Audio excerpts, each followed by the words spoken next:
Welcome to Tulzu English classes. Hi friends, இன்றைக்கி இந்த வீடியோவில் இங்கிலீஷ் கிராமரில் இருக்கிற மொத்தம் 12 டென்ஸையும் நம்ம பார்க்க போகிறோம். மொத்தம் 12 டென்ஸையும் நம்ம கற்றுக்க போகிறோம். நம்ம எத்தனை பேருக்கு இங்கிலீஷ் சுலபமாக பேச தெரியும்? ஃப்ளூயண்ட்டாக எத்தனை பேருக்கு பேச தெரியும்? எல்லார் மாதிரியும் இங்கிலீஷு நானும் சுலபமாக பேசணும், ஃப்ளூயண்ட்டாக பேசணும் அப்படின்னு நினைக்கிறவங்க நிறைய பேர் இருப்பாங்க. ஆனால் அவங்களால பேச முடியாது. இந்த இங்கிலீஷ் கிராமரில் இருக்கிற முக்கியமான 12 டென்ஸையும் நம்ம கற்றுக்கிட்டோம்னா நாமளும் எல்லார் மாதிரியும் இங்கிலீஷு ஈஸியாக ஃப்ளூயண்ட்டாக பேச முடியும். நான் இப்போ தான் இங்கிலீஷ் கற்றுக்க போகிறேன், இங்கிலீஷ் கிராமரை பற்றி கற்றுக்க போகிறேன்னு நினைக்கிறீங்களா? இந்த வீடியோ உங்களுக்காக தான்.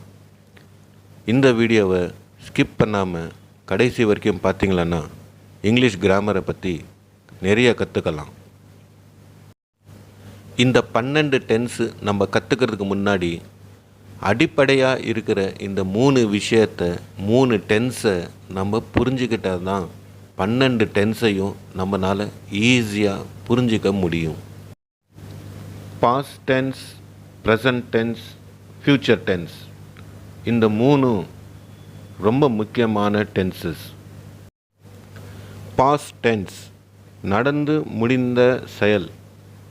ஒரு செயல் நடந்து முடிஞ்சிடுச்சு, அது இன்றைக்கோ இல்லை நேற்றோ இல்லை ஒரு வாரத்துக்கு முன்னாடியோ இல்லை ஒரு மாதத்துக்கு முன்னாடியோ நடந்து முடிஞ்சிடுச்சு. நடந்து முடிந்த செயல், அதுதான் பாஸ்ட் டென்ஸ். ப்ரெசன்ட் டென்ஸ், ஒரு செயல் நடக்கின்றது, நடக்கின்ற செயல், அதுதான் ப்ரெசன்ட் டென்ஸ். ஃப்யூச்சர் டென்ஸ், நடக்கப் போகின்ற செயல், நாளைக்கோ அடுத்த வாரமோ அடுத்த மாதமோ ஃப்யூச்சரில் நடக்க போகின்ற செயல் தான் ஃப்யூச்சர் டென்ஸ். புரிஞ்சுதுங்களா? நடந்து முடிந்த செயல் பாஸ்ட் டென்ஸ், நடக்கின்ற செயல் ப்ரெசன்ட் டென்ஸ், நடக்க போகின்ற செயல் ஃப்யூச்சர் டென்ஸ். நான் விளையாடினேன், நடந்து முடிந்த செயல். நேற்று நான் விளையாடினேன். ஒரு வாரத்துக்கு முன்னாடி, போன வாரம் நான் விளையாடினேன். போன மாதம் நான் விளையாடினேன். இது நடந்து முடிந்த செயல். இதை தான் பாஸ்ட் டென்ஸ். நான் விளையாடுகிறேன். நீங்கள் இப்போது விளையாடிக்கிட்டு இருக்கீங்க. நான் விளையாடுகிறேன், நடந்து கொண்டு இருக்கின்ற செயல் ப்ரெசன்ட் டென்ஸ். நான் விளையாடுவேன். நாளைக்கு நான் விளையாடுவேன். நாளைக்கு ஸ்கூலு 3 மணிக்கு முடிஞ்சிடும், இல்லை நாளைக்கு 3 மணிக்கு மேலே நான் ஃப்ரீயாக இருப்பேன், அப்போ நான் விளையாடுவேன். நாளைக்கு நீங்கள் விளையாட போகிறத இன்றைக்கே நீங்கள் சொல்லுறீங்க தெரியுமா? அதுதான் நடக்கப் போகின்ற செயல் ஃப்யூச்சர் டென்ஸ். நாளைக்கு நான் விளையாடுவேன் என்றது இன்றைக்கே நீங்கள் சொல்கிறது தான் நடக்கப் போகின்ற செயல், அது ஃப்யூச்சர் டென்ஸ். உங்களுக்கு புரிஞ்சிருக்குன்னு நினைக்கிறேன். நான் விளையாடினேன், நடந்து முடிந்த செயல், அது பாஸ்ட் டென்ஸ். நான் விளையாடுகிறேன், நடக்கின்ற செயல், அது ப்ரெசன்ட் டென்ஸ். நான் விளையாடுவேன், அது நடக்கப் போகின்ற செயல், அது ஃப்யூச்சர் டென்ஸ். இது 3 உங்களுக்கு புரிஞ்சுதுன்னா அடுத்த வர்றது ஈஸியாக புரியும். இப்போது இந்த டேபிளை பாருங்கள். நேற்று, இன்று, நாளை. நேற்றுன்னா நடந்து முடிந்த செயல், இன்றுன்னா நடக்கக்கூடிய செயல், நாளைன்னா நடக்கப் போகின்ற செயல். இப்போது இதை இங்கிலீஷில் எப்படி சொல்ல போகிறோம்? இன்று நடக்கக்கூடிய செயல் ப்ரெசண்ட், நேற்று நடந்து முடிந்த செயல் பாஸ்ட், நாளை நடக்கப் போகின்ற செயல் ஃப்யூச்சர். இது வரைக்கும் நான் சொன்னதெல்லாம் உங்களுக்கு ஈஸியாக புரிஞ்சிருக்கும்னு நினைக்கிறேன். பாஸ்ட், ப்ரெசன்ட், ஃப்யூச்சர் ஒவ்வொன்றுத்துக்கும் நிறைய உதாரணங்களோட வித் டீப் எக்ஸ்ப்ளனேஷனோட வீடியோஸ் ரெடி ஆகினுக்குது. ஒன்றா வீடியோஸ் ரிலீஸ் பண்ண போகிறோம். இது வரைக்கும் நீங்கள் சப்ஸ்கிரைப் பண்ணலன்னா எங்கள் சேனலை சப்ஸ்கிரைப் பண்ணுங்க. அப்போ தான் உங்களுக்கு நோட்டிஃபிகேஷன்ஸ் வரும். பாஸ்ட், ப்ரெசன்ட், ஃப்யூச்சர் இப்போ இதுக்கான எக்ஸாம்பிள்ஸை நம்ம பார்க்க போகிறோம். தயவு செஞ்சு வீடியோவை ஸ்கிப் பண்ணாமல் கடைசி வரைக்கும் பாருங்கள். அப்போ தான் உங்களுக்கு வீடியோ க்ளீனாக புரியும். இன்றைக்கி சாயந்தரம் ஒரு 5 மணிக்கு நீங்கள் விளையாடுறீங்க. அது நடக்கின்ற செயல். அது நீங்கள் தமிழில் எப்படி சொல்லுவீங்க? நான் விளையாடுகிறேன்.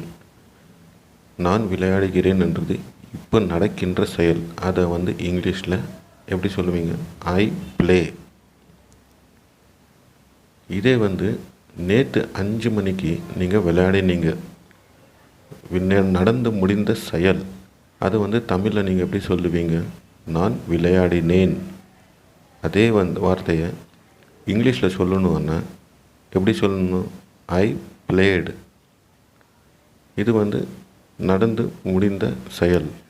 நாளைக்கு 5 மணிக்கு நீங்கள் விளையாட போகிறீங்க. ஸோ இது நடக்க போகின்ற செயல். அது தமிழில் எப்படி சொல்லுவீங்க? நான் விளையாடுவேன். நாளைக்கு நீங்கள் 5 மணிக்கு விளையாடுறது நடக்க போகின்ற செயல். அது நான் விளையாடுவேன். அதே இங்கிலீஷில் நீங்கள் எப்படி சொல்லுவீங்க? I will play. I will play நடக்க போகின்ற செயல். I will play. நம்ம இது வரைக்கும் பார்த்துருந்து உங்களுக்கு க்ளீனாக புரிஞ்சிருக்குன்னு நினைக்கிறேன். நேற்று நடந்து முடிந்த செயல் பாஸ்ட் டென்ஸ். இன்று நடக்கக்கூடிய செயல் ப்ரெசன்ட் டென்ஸ். நாளை நடக்கப் போகின்ற செயல் ஃப்யூச்சர் டென்ஸ். மொத்தம் 12 டென்ஸ்லேயும் இந்த 3 டென்ஸ் ரொம்ப ரொம்ப இம்பார்ட்டண்ட். இந்த அடிப்படைன்னு சொல்லுவோம் தெரியுங்களா? இந்த 3 டென்சஸ் தான் ரொம்ப முக்கியமான டென்சஸ். வீடியோவை ஸ்கிப் பண்ணாமல் கடைசி வரைக்கும் பாருங்கள். உங்களுக்கு க்ளீனாக புரியும். ஒன்றுத்துக்கும் எக்ஸாம்பிள்ஸோட டீப் எக்ஸ்ப்ளனேஷனோட வரப்போகுது. தயவு செஞ்சு ஸ்கிப் பண்ணாமல் பார்த்துன்னு இருங்க. இப்போது பாஸ்ட் டென்ஸ்னால் என்ன, ப்ரெசன்ட் டென்ஸ்னால் என்ன, ஃப்யூச்சர் டென்ஸ்னால் என்னன்றது உங்களுக்கு க்ளீனாக புரிஞ்சிருக்குன்னு நினைக்கிறேன். பாஸ்ட் டென்ஸில் 4 டென்சஸ், ப்ரெசன்ட் டென்ஸில் 4 டென்சஸ், ஃப்யூச்சர் டென்ஸில் 4 டென்சஸ். ஆக மொத்தம் 12 டென்சஸ் இந்த 3 டென்சஸில் அடங்கி இருக்குது. பாஸ்ட் டென்ஸில் வர்ற டென்சஸ்னால் என்னன்றது பார்க்கலாம். அப்புறம் ப்ரெசன்ட் டென்ஸில் வர்ற 4 டென்சஸ் என்னன்றது பார்க்கலாம். அதுக்கப்புறம் ஃப்யூச்சர் டென்ஸில் வர்ற 4 டென்சஸ் என்னன்றது நம்ம பார்க்கலாம். ப்ரெசன்ட் டென்ஸில் வர்ற 4 டென்சஸ் என்னன்றது நம்ம பார்க்கலாம். Simple present tense, present continuous tense, present perfect tense, present perfect continuous tense. இந்த 4 டென்ஸும் ப்ரெசன்ட் டென்ஸில் வரும். இந்த 4 டென்ஸை பற்றி டீட்டெயிலாக நம்ம நெக்ஸ்ட் ஸ்டெப்பில் பார்க்கலாம். இப்போ அடுத்தது பாஸ்ட் டென்ஸில் வர்ற 4 டென்சஸ் என்னன்னு பார்க்கலாம். Simple past tense, past continuous tense, past perfect tense, past perfect continuous tense. இந்த 4 டென்ஸும் பாஸ்ட் டென்ஸில் வருங்க. அப்போ மொத்தம் எத்தனை டென்ஸ் ஆச்சு? ப்ரெசன்ட் டென்ஸில் ஒரு 4 டென்ஸு, பாஸ்ட் டென்ஸில் ஒரு 4 டென்ஸ், மொத்தம் 8 டென்ஸு ஆச்சு. இப்போது மூணாவதாக ஃப்யூச்சர் டென்ஸில் வர்ற 4 டென்சஸ் என்னன்னு நம்ம பார்க்கலாம். Simple future tense, future continuous tense, future perfect tense, future perfect continuous tense. இந்த 4 டென்ஸும் ஃப்யூச்சர் டென்ஸில் வருங்க. அப்போ மொத்தம் எத்தனை டென்ஸ் ஆச்சு? 12 டென்ஸ் ஆச்சு. ப்ரெசன்ட் டென்ஸில் ஒரு 4 டென்ஸ், பாஸ்ட் டென்ஸில் ஒரு 4 டென்ஸ், ஃப்யூச்சர் டென்ஸில் ஒரு 4 டென்ஸ். இப்போ உங்களுக்கு க்ளீனாக புரிஞ்சிருக்குன்னு நினைக்கிறேன். Present tense, past tense, future tense. Present டென்ஸில் ஒரு 4 டென்ஸு, பாஸ்ட் டென்ஸில் ஒரு 4 டென்ஸு, ஃப்யூச்சர் டென்ஸில் ஒரு 4 டென்ஸு, மொத்தம் 12 டென்ஸு. இந்த 12 டென்ஸுக்கும் எக்ஸாம்பிள்ஸும் டெஃபினேஷன்ஸும் இப்போ நெக்ஸ்ட்டு நம்ம பார்க்க போகிறோம்.